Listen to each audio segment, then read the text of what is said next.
Hey guys, this is Abe, and this is the story of my life. It's the story of criminal, um, drugs and alcohol, a whole lot of trouble, and a whole lot of luck. I'm gonna be doing this in 3 parts because it's pretty long. Um, I grew up. Well,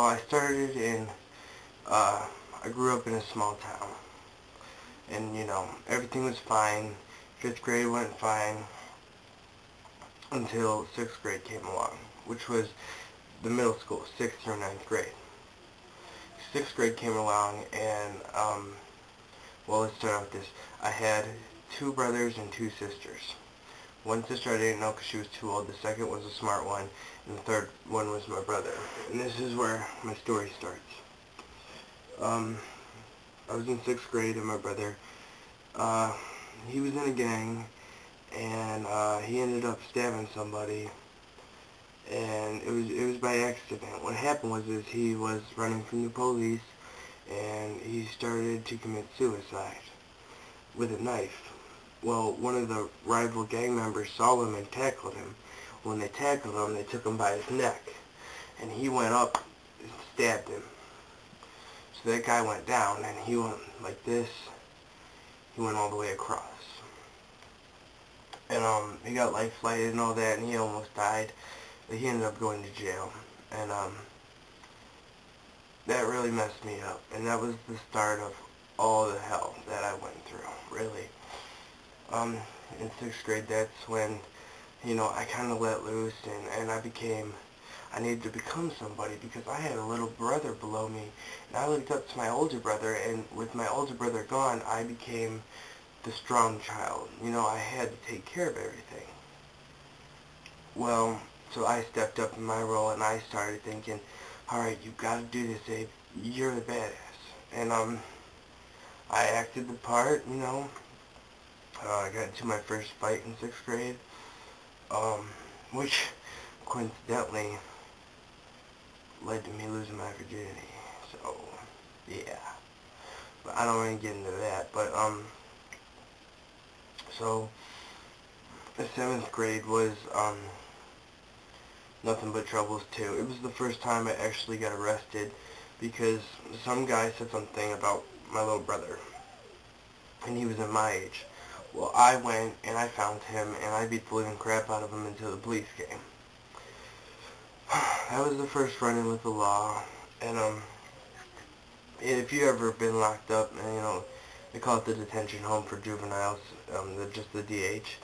I was only in there for a weekend, and I got released, and that just boosted my ego even more. It was the worst thing I could have done, because you got this guy that was thinking, oh, I'm bad. He went and won his fight, got locked up, and got out. So that put me on sort of a podium, and I thought I was the baddest person around, because I don't know why. It was pretty stupid of me. And, well, let's get into it. 8th grade was,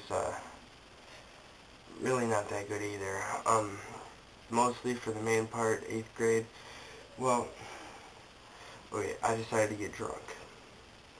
And this was, like, bad because I went to my friend's birthday party, and we got smashed beyond belief.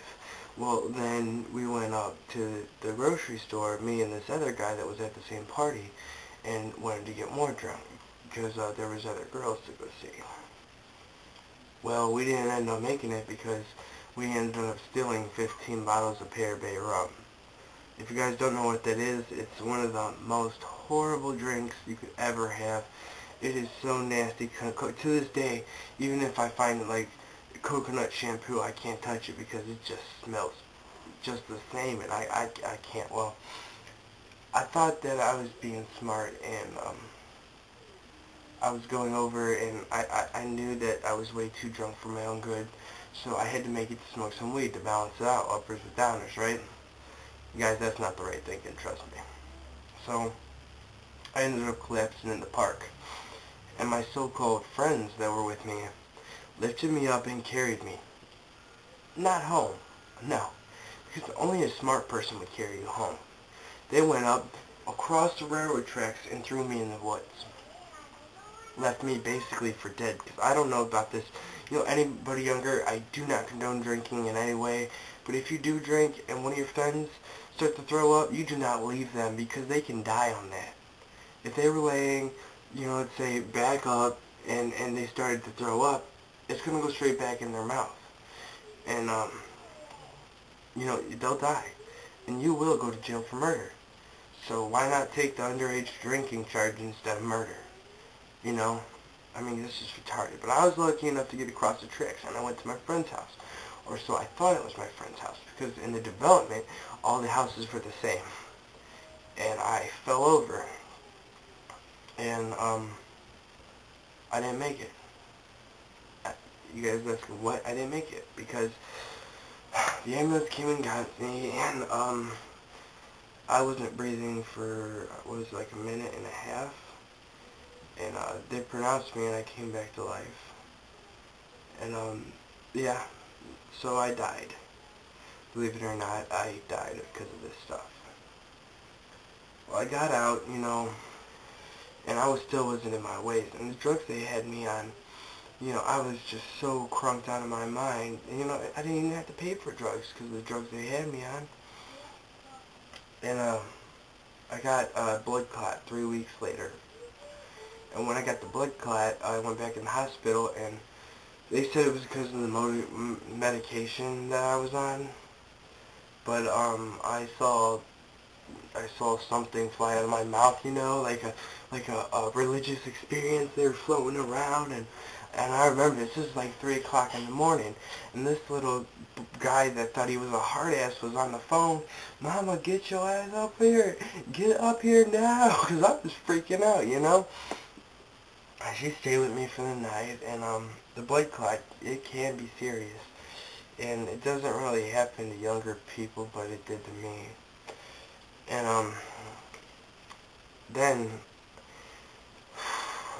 comes the hard stuff. I'm going to post it tomorrow, guys. Okay?